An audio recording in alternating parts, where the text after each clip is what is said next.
Welcome again to Let's Talk Science with Pastor Dan. It's time for another short, and this is going to be a couple weeks out from when the elections took place. But when I recorded it, it was the day after the election. We just had this really earth-shaking election in New York City.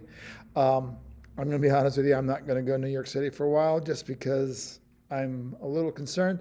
And the main reason why I'm concerned is nothing to do with the person specifically, Zoran Mandami, but I'm concerned with his philosophy of governing. He's a socialist, and in a lot of ways what he's advocating is a form of communism. Now, socialism sounds great in theory, and if everyone had a pure heart and there was no sin in the world, socialism would have a really chance of succeeding. But if you look at the reality of where it's been tried, nothing but agony and pain. I mean, a lot of the people that are trying to get into this country, both legally and illegally, are fleeing from socialist countries because they don't have enough to eat.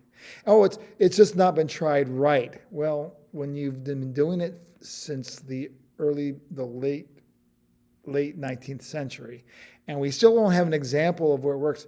Oh, Sweden it works. If you talk to Swedes, they're not communists.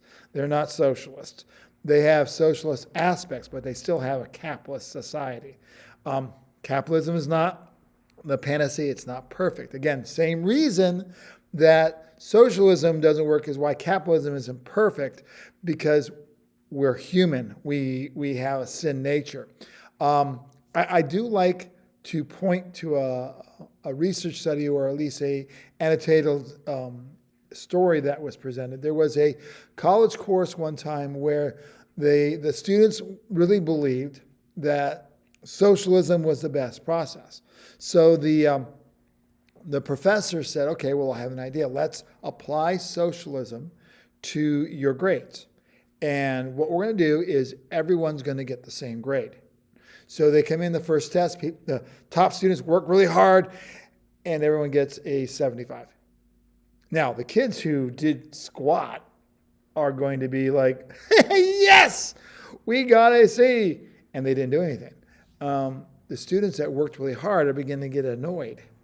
And this went on for a couple more tests. And again, eventually the kids who were working their butts off on the test and still only getting a C, they began to get annoyed. And by the end of the term, everybody in the class failed. Because what happens is it takes away the motivation to succeed. Scripture tells us the heart is deceitful and evil in every way. And that's part of the problem with socialism. If we all had this pure heart, eventually what happens is we want things. And so the people that have the means in that society take it for themselves. You look at North Korea. Kim Jong-il has everything he wants. He has the greatest cars, and the people are starving to death.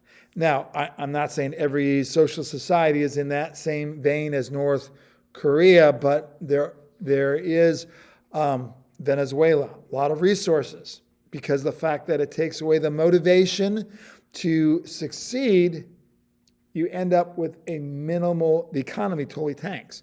And so that's why I think this experiment is going to be disastrous to people in New York. I'll be praying for them, but I'm concerned about the possibilities. So we'll see what's going to happen. I mean, I could be surprised, but knowing what I know about human nature, it's probably not looking good. All right, that's my thoughts. Take care. God bless.